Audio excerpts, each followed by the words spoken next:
I'm Gemma Allen, coming to you from the CUBE studio here at the New York Stock Exchange. This is Mixture of Experts. One of our programs is NYSE Wired, and joining me now is Prashant Bhuyan, CEO and co-founder of Accrete AI. Welcome, Prashant. Thank you.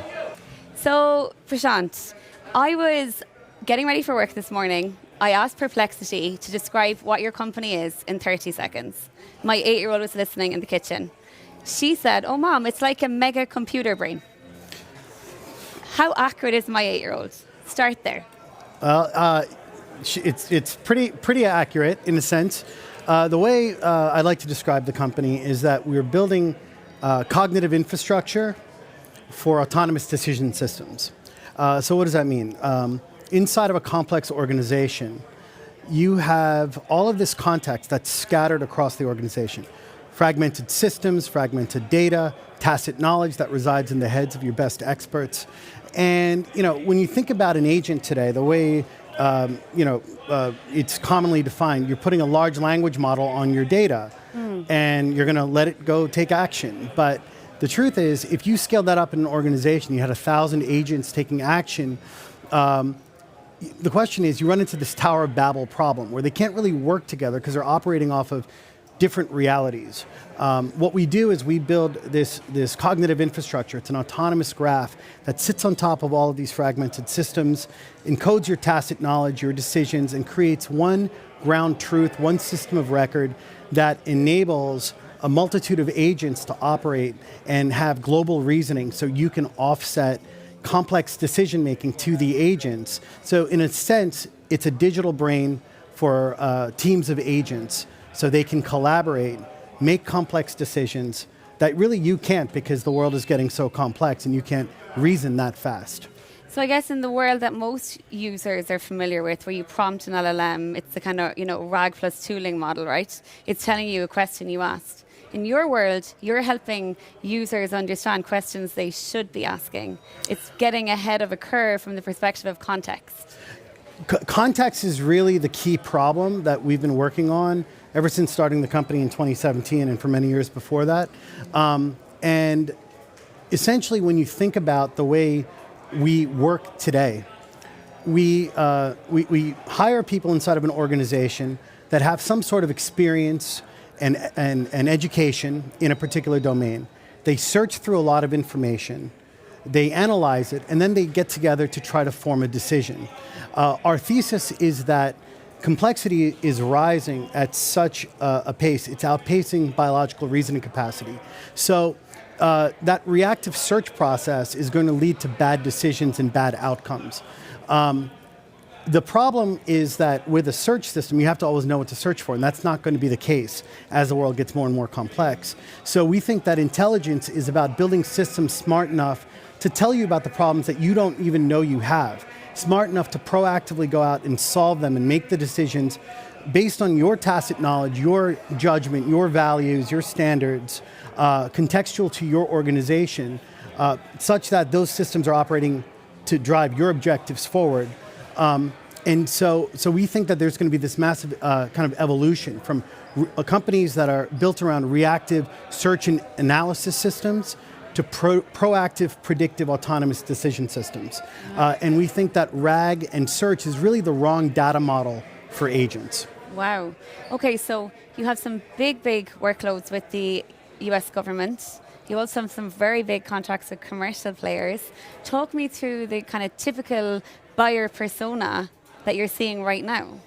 Well, we started the company and we have this platform, this knowledge engine platform, that its first application really was in defense and intelligence, where our customers are dealing with high stakes decisions in complex information environments. An example would be customers that are looking to thwart foreign influence in complex vendor supply chains. Typically, this takes teams of very smart and experienced people, months to years to map together complex supply chains and to understand the degree to which these different entities are under foreign influence. When a bad actor infiltrates the supply chain, it can have consequences measured in the billions of dollars to the U.S. economy, and then even further consequences to national security. So these are the types of problems that customers want to become more proactive in and not reactive. So our knowledge engine essentially is able to understand the context, model influence, map together entities and relationships, figure out kind of where the vulnerabilities are, write intelligence reports in the matter of seconds, compressing that timeline down to minutes rather than months and years, and actually drive significant outcomes that are making a real impact on national security. That's an example on the defense and intelligence side. So we're hearing a lot right now about this idea of autonomous systems and the risk that they potentially bring, especially to folks who are hearing this, I guess anecdotally, right, whose maybe world might not necessarily collide with the tech space on a day-to-day basis. It certainly seems as though there's a lot of fear at the idea of, agentic autonomy.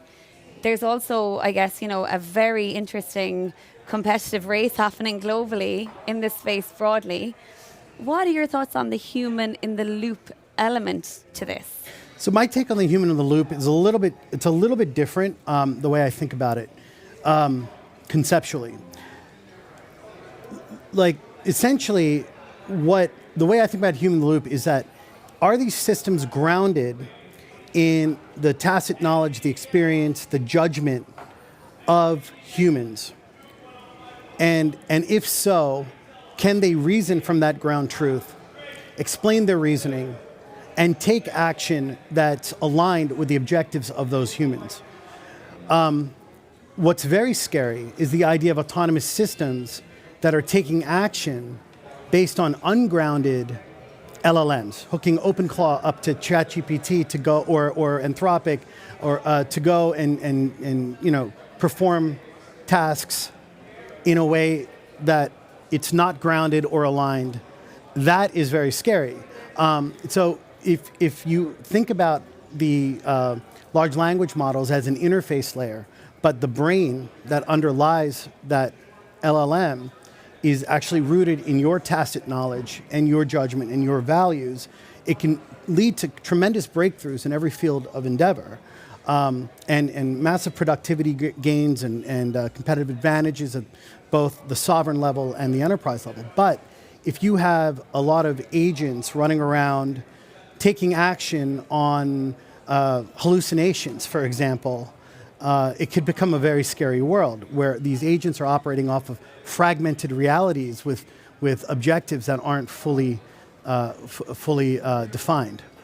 So I want to ask you about classification, because it's a space where there seems to be a lot of money going into the startup landscape, right, around companies that are doing some interesting things in this space. When I looked at your company this morning, I thought, where does the role of classification and companies like Top Talent, these folks who are hiring kind of domain experts to help them, really build out the brain, play in this world, in the world of Accrete? Like, is this something, it's iterative, right? But it's iterative from the perspective of an AI contextualizing at scale. Is it, do you see a world where there is continued, I guess, human touch points, human interface as these brains build? So with classification, I'm taking that to learn. I'm taking that to mean kind of continuous learning, and how these knowledge engines continuously build on themselves and refine their contextual understanding of the world.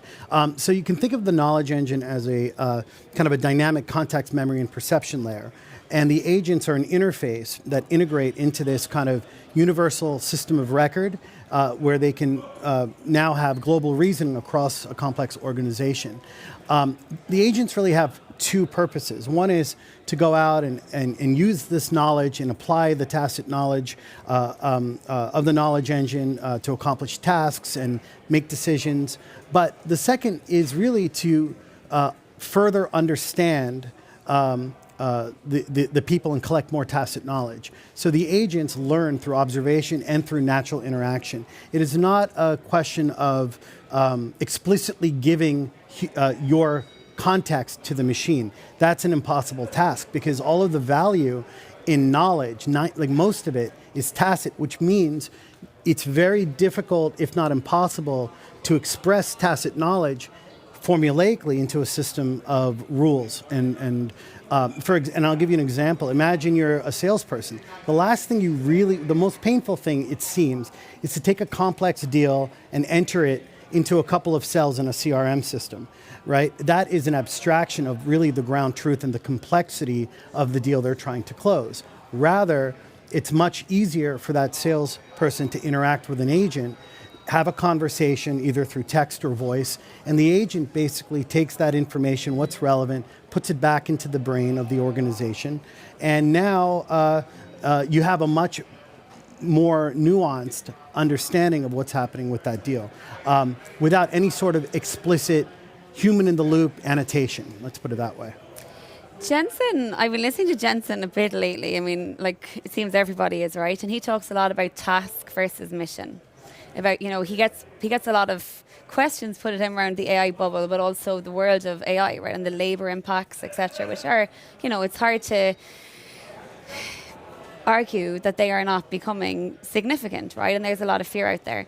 He talks about a world where we're mission-led, where we are essentially automating some of the, most onerous tasks of the day and looking at it from the perspective of mission-led activity, right? And tacit knowledge is hugely instrumental in ensuring that that happens in the most effective and also fluid way. Like, what are your thoughts on the impacts of human labor, like in this entire agentic era that we're entering into? Right now, I think that the explosion in complexity and knowledge loss that you see in organizations, you have an expert that got moved to a different division or left the company, all that knowledge walks out the door. These are existential risks for organizations. Organizations that are built around this reactive search and analysis system that don't encode their tacit knowledge, that don't understand why decisions are made. Most decisions are made at the end of the day based on intuition. If you don't capture all of that, I think the organization is at existential risk. And that will lead to disruption in the labor force. And I think, unfortunately, that will probably happen at an accelerated rate. However, those that can evolve to building some kind of cognitive substrate for agents, a shared reality for these agents to operate, to encode this tacit knowledge, to understand why decisions are made so they can model better decisions going forward with real-world outcomes, they'll be able to harness the complexity to make breakthroughs in all the different fields that will lead to incredible productivity and competitive advantages. And core to that are going to be the people that you trust the most inside of your organization, the judgment, the expertise. Maybe you don't need a lot of them, but the most valuable people will become incredibly valuable when you think about it. And I think that ultimately most software, right, that sits on top of these fragmented databases will eventually kind of give way to one universal system of record, which I think will take the form of an autonomous graph of some sort of knowledge engine, which is dynamic, et cetera. But ultimately, the people who are fundamentally tied to kind of searching those systems of record to try to make sense of it, et cetera, but they're not actually kind of part of the ground truth, they would be at risk of disruption, in my opinion. I mean, those systems of record and that, cognitive substrate is also an interesting space for SaaS tools, right? Because if you think about it, in the agentic world, the value in having an agent act on your behalf and engage with Workday and engage with RAMP and engage with all of these different tools that are, so prevalent across enterprise is only realized when these tools talk to each other. And there's a risk in these tools talking to each other from the perspective of defensibility in a SaaS model that's becoming exceptionally squeezed. What are you seeing there? Like, what are your thoughts? Well, it's interesting because we've also deployed our knowledge engines at our own company. We have hundreds of employees. They use different software. And it's interesting because, when you talk to the agent that basically sits on top of a myopic kind of database that has the software layer on top of it, one of these service providers, you realize it's kind of an abstraction to that ground truth. And ultimately, as you build enough organizational context from the knowledge engine, you can learn the workflows, and then you don't necessarily need the software. So it's less about orchestrating the agents that sit on top of these software systems. It's more about getting to the underlying ground truth that you can essentially reason from and build agents on top of. So what we've been doing internally is we've been canceling certain software subscriptions. Not all of them, and not all at the same pace. Some will take longer, but our goal is to create a universal system of record that really is ours, and there's no reason. So we have an amazing Chief Information Security Officer, former NSA guy.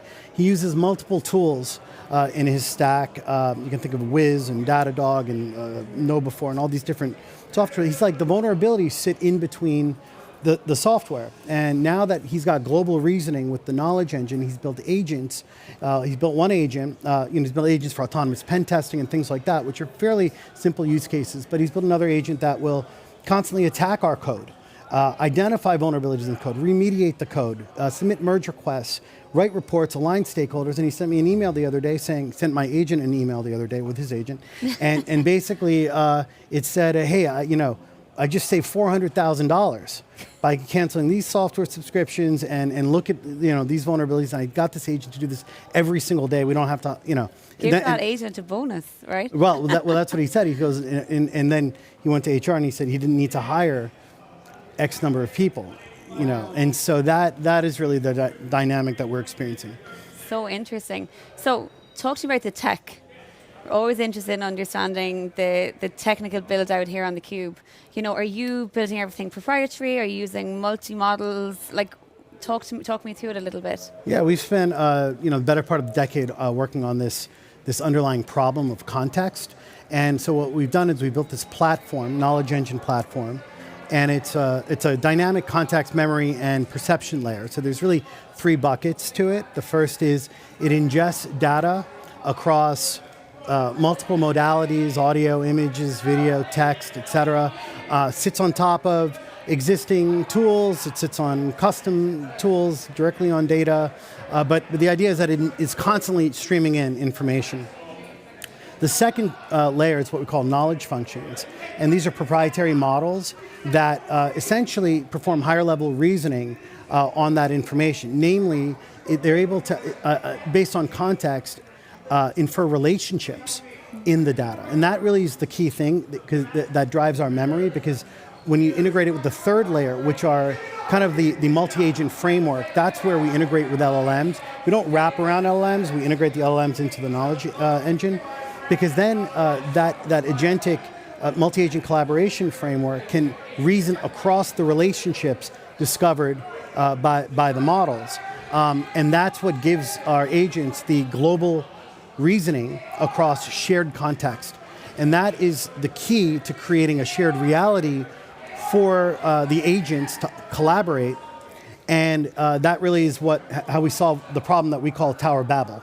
Wow. So 2017, 2026, that's a 9-year span, but by God, has a lot happened in 9 years. From the perspective of ongoing releases, features, staying abreast of what's happening in the frontier space and building that into your own product stack, talk me through how you handle that. Like, it must be a onerous journey day to day. Well, we've had the same hypothesis for the last 15 years, even before launching the company, which is, I used to build algorithmic trading systems, and they would follow rules to make decisions to buy and sell stocks. But, I figured, how do we get the machine to understand why it's buying and selling stocks, right? Because if you could figure that out, you could actually beat someone else looking at the same information and capture an inefficiency or something. So, to generate alpha. And so that scope is expanded, but the hypothesis is still the same. And that is, how do you solve this problem of context at scale and get it into the machine? So we've always been focused on the same problem, which is building autonomous graphs to capture how people use intuition to make decisions, so the machines can model how to make better decisions going forward in a way that you can trust. And as kind of frontier models started to proliferate, we realized there was a way now for humans to interact with that context through the agents. And there was a way to collect more tacit knowledge and build up our context. So these models, from our perspective, are commoditizing, but what doesn't get commoditized is that tacit knowledge. It's not just about organizing data inside of an organization, but it's also about organizing the tacit knowledge and the experience, the intuition, the judgment. And so we think that that really is the bridge between generative AI and, dare I say, superintelligence. Wow. Yeah. Okay, so Prashant, close us out. Talk to us a little bit. Where are you guys at from the perspective of the investment cycle, and what's on the roadmap for the next kind of 6 to 12 months? We largely bootstrapped the company to date. We've been growing kind of organically. Wow. We have aggressive plans moving forward. We're excited about our growth plans. We are looking to basically expand in defense and intelligence, and then on the enterprise side, kind of simultaneously. The fact is that the demand for what we're doing is actually greater than we expected, I think that we're very excited about the future. I mean, ultimately, on the roadmap, we think that our knowledge engines today are powering agents. We think tomorrow that cognitive substrate could be instrumental in organizing robots and having them manipulate three-dimensional space in the industrial world. And so there's a lot that we're thinking about going forward. Compounding superhumans, essentially, right? Or the super brain. Incredible. Exactly. Well, listen, Prashant, wonderful to have you on theCUBE. Thanks so much for joining us. Fascinating conversation. I wish you guys all the best. Thank you. Appreciate it. Thank you. I'm Gemma Allen, coming to you from theCUBE studio here at the New York Stock Exchange. This is Mixture of Experts, one of our programs with NYSE Wired. Thanks so much for watching.